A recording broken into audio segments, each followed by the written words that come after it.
Salut les Bonjour à tous. Attends, je récupère le fourreau parce que je sens que ça a mal tourné cette vidéo là. Ouais. Ça part un peu en steak. Entrée fracassante, mise en scène digne des plus grands films hollywoodiens blockbusters. Bonjour à tous, ici le Poivrier.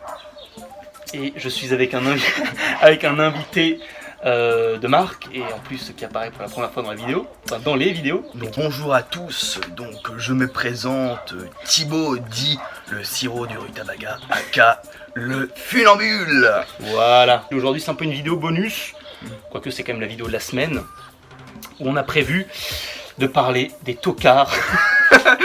Des tocards qu'on n'aimerait pas être. Qu'on n'aimerait pas être. On va poser ça là. Tac. On est au petit déjeuner nous, hein, voilà, avec une petite tasse Père Noël. Et bien évidemment, les Pim's. Petit Père Noël qui ne mange pas de pain.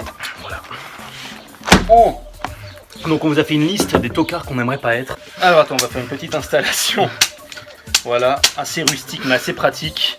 Bon, alors, quel tocard tu n'aimerais pas être? Je te laisse commencer.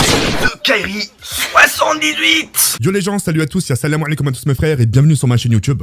Hormis ces vidéos de sa manière travaillée, comme on pourrait dire, je veux pas dire avec le cul mais bon, c'est marrant. Il y a une petite polémique.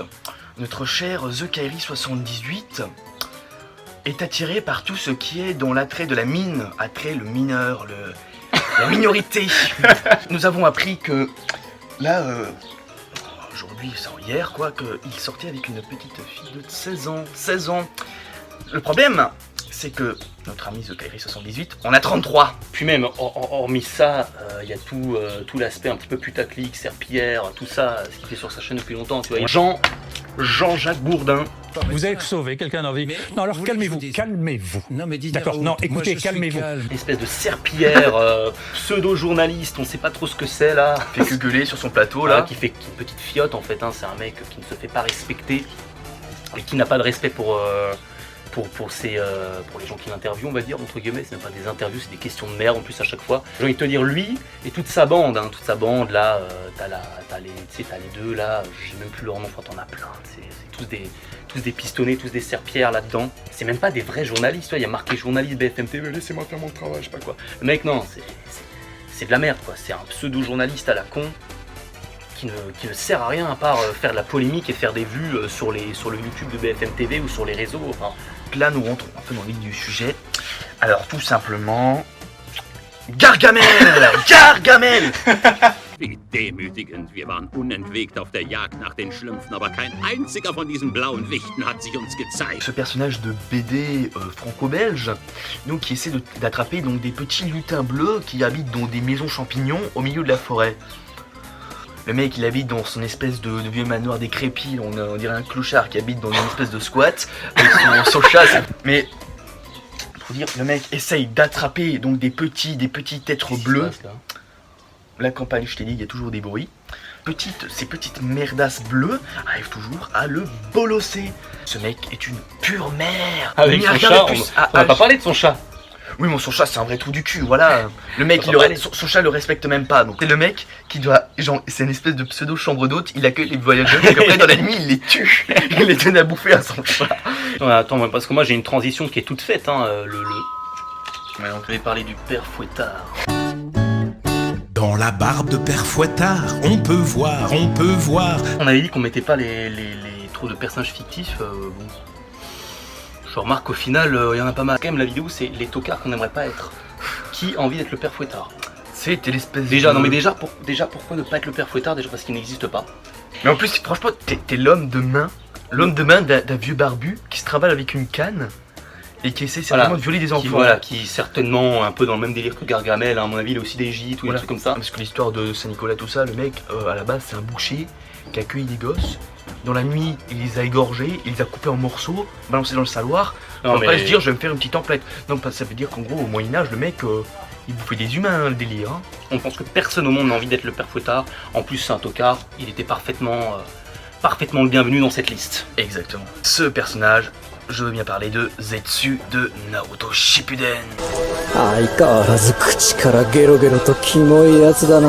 Déjà, le mec, il se coupe en deux, sa partie blanche, ça devient des espèces de PNJ nuls. Mais en plus de ça, ces deux mecs, et t'as le Zetsu blanc qui va se diviser en je ne sais quoi, en je ne sais combien de personnages pour être tous les espèces de soldats nuls là pendant la guerre. Et t'as le Zetsu noir qui lui va être la plus grosse serpillière de tout le manga qui va venir. Bon les gars, en fait depuis le début moi j'avais tout prévu, en fait j'ai ma daronne là, la Kagurex mes couilles là qui va débarquer, écoutez, enfin la vieille salope là qui arrive à la fin là, tu sais la vieille meuf nulle là. Dès que tu te mets en position, hop, je te nique ta mère, je fais débarquer ma daronne. C'est vraiment, en fait c'est vraiment celui qui a, parce que t'as la Kaguya qui vient, qui pareil fout un peu la fin du manga un peu en l'air, qui est là, qui casse les couilles, mais c'est lui qui a démarré ce truc donc... Gros fils de pute quoi. Gros fils de pute. Le manga, la guerre aurait pu se finir sur le combat contre Madara, voilà, ça aurait été parfait. Après tu fais le combat Naruto Sasuke. Non, il y a l'autre connard qui vient, qui ramène sa daronne dans le champ de bataille là, c'est complètement pourri. Complètement pourri. Moi je vais enchaîner. Vas-y. Avec des mecs, je pense, qui en ont fait rager plus d'un. Je parle des showrunners de Game of Thrones. We took him out for lunch here in LA at the Palm. And we had a 4-hour lunch. And at the very end of lunch... J'ai détesté la saison 8. Les 7 saisons sont parfaites, t'arrives saison 8, ça commence, tu dis déjà bon ça commence lentement, les gars vous avez 6 épisodes, essayez de bouger un peu votre cul. Et en fait, c'est pas qu'ils se bougent le cul, c'est qu'ils commencent en fait à la fin, ils ont une liste. Putain, il faut quand même qu'on ait mis des mecs avant la fin, hop, lui. Et après t'as des trucs qui se passent, enfin c'est des raccourcis scénaristiques, c'est raccourcis scénaristique land en fait. Ça va pas faire une critique de la saison 8, mais juste pour dire qu'on a vraiment détesté, c'est vraiment dommage parce que c'est une série que j'aurais adoré me refaire. Quoi mais la fin, voilà. Mais la fin est juste horrible. Ils ont voulu se dépêcher. Parce que Disney les avait appelés pour faire du Star Wars. Alors je sais pas si c'était des séries ou si c'était des films, mais Disney les avait appelés pour faire du Star Wars. Et c'est trop de cul, mais ils se sont Donc littéralement... ils se sont dépêchés, donc déjà Disney les a mal vus avec la fin de Game of Thrones. Ouais, en fait, complètement ils se sont fait limite des bâtons dans les roues. Ils se sont fait des bâtons dans les roues. Non, et tu sais, déjà il y avait ça, et en plus, ils avaient après signé des contrats avec Netflix. Qui sont du coup, vu que maintenant Disney ont leur plateforme comme Netflix là, qui sont des concurrents, donc du coup bon, tu vas chez qui? Tu vas chez l'un, tu vas chez l'autre, tu sais pas, donc Disney leur dit bon allez, hop, dégagez. Ce personnage n'est autre que Jean-Pierre Fanguin, dit JPFL. Faire de l'argent avec moi grâce à ton téléphone et pouvoir peut-être acquérir ce genre de véhicule haut de gamme. Moi je pense que la question elle est vite répondue. Là on est dans la raclure au fin fond des chiottes quoi. Exactement. Qui se dit sur son compte Instagram entrepreneur. Donc suisse, français et péruvien. Quand le mec c'est une espèce de salade composée. Oui, un Sherpa urbain. Benetton le truc. Ça réplique phare et tout simplement la question est vite répondue. Mon gars. Cette personne nous propose donc des formations, des services qui sont facturés quand même un certain prix. Ces formations consistent en quoi? Ces formations consistent à faire de l'argent, de la money, pour tout simplement investir dans le Bitcoin et faire de vous un homme riche. Puis, assez rapidement, rapidement. La question est vite répondue. La question est vite répondue. Cette question et ma réponse est va te faire enculer. J'ai enchaîné avec Waluigi.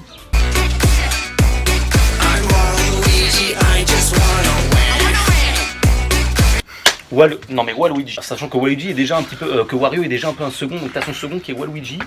Waluigi ne se fait pas vraiment respecter et c'est bien dommage parce que c'est un personnage qui pourrait être mis plus en avant dans les jeux et surtout dans un certain Super Smash Bros Ultimate. Voilà, Waluigi malheureusement il a que le droit à les Mario Tennis, Mario Kart quand même, hein, ce sont pas des bâtards à ce point là. Mais sinon, il n'est pas assez bien représenté ce pauvre Waluigi. Il a même pas de jeu à lui, je crois pas. Ouais. Je ne crois pas qu'il ait de jeu à lui. Ouais, quasiment la plupart des personnages dans l'univers Mario. Non, mais parce que t'as plein de personnages qui ont un jeu, quoi. Ouais, qui ont un jeu, un truc. T'as même Mew, t'en as plein. Mais Waluigi, voilà, c'est un peu un petit manque de respect quand même. Hein. Le mec est tout à fait apprécié. Hein. Le mec est tout à fait apprécié, les gens le veulent, mais Nintendo ne veulent pas le mettre sur le devant de la scène. On ne sait pas pourquoi.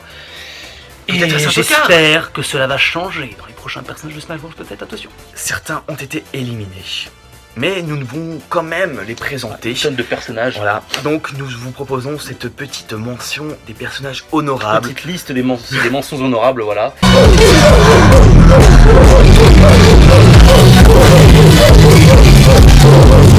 On a peur des retombées. On a peur des retombées. Certains, voilà. Ah oui. Là on arrive dans le must, là on arrive dans le numéro 1 là. Je te laisse commencer avec ton numéro 1. Attention, là on est dans les personnages les plus insupportables qui aient jamais existé. Alors mon personnage tout simplement, c'est Scrappy-Doo.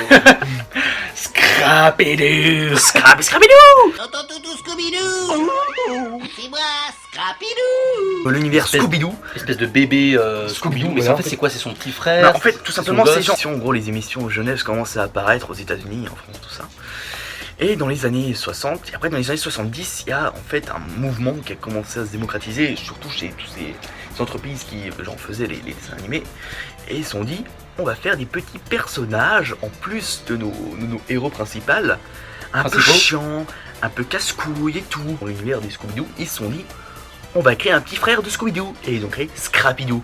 Sauf que ce personnage est absolument casse-couille. Le mec il parle comme un con, Insupportable. il fout la merde, il est chiant.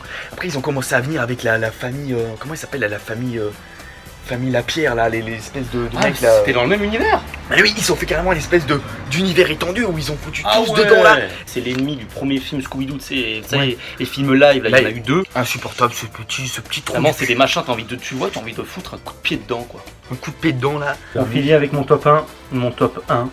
Et pourtant, c'est l'un de mes personnages préférés de toute fiction confondue, de tout, qui n'est autre que Captain America, moi j'adore. Avenger 1, où il fait un petit peu Ah, de mission de service, là. Oui, alors attendez, écoutez, nous on est des soldats, machin. Voilà, et puis sa tenue, ça ne va pas du tout. Les Vous m'écoutez, ça ne va pas du tout. C'est nul sur 20. Smash. Je ne peux pas, ce n'est pas possible avec une espèce de moule bite comme ça, là, c'est... j'aime pas.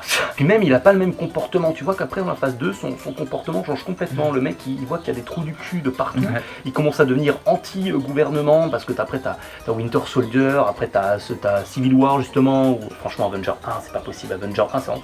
Oui, on écoute tout, monsieur. Alors, il est un peu nuancé par moment, genre il va dire ouais, Nick Fury, machin, pour trafiquer des armes et tout, mais non, moi ça me plaît pas, c'est surtout sa tenue qui me gonfle, et son côté un peu boy scout, un peu... Encore en vrai, dans Captain America le premier, j'aime bien, ça va, ça passe, mais dans Avenger 1, insupportable, je ne peux pas. Cette tenue, c'est surtout la tenue en fait. Un Là, vrai tocard. Cette tenue, c'est vraiment une tenue de tocard, c'est dommage, hein, mais bon voilà, on l'aime quand même le petit Captain. J'espère que cette vidéo vous a plu. Oh, attends, hyper long cette épée. On espère que ça vous aura plu, cette espèce de vidéo Ouais, bonus un peu ouais. débile. C'est vrai Hein. qu'on n'a pas l'air aussi très intelligent à faire ça. Hein. Est-ce qu'on n'est pas au final des tocards aussi nous-mêmes? Est-ce qu'on a un quotient intellectuel très élevé en faisant ce genre de vidéo complètement pourrite? Je ne pense pas. Je pense qu'on peut croiser le fer et dire au revoir à tout le monde. Au revoir. Ciao Pour de prochaines vidéos.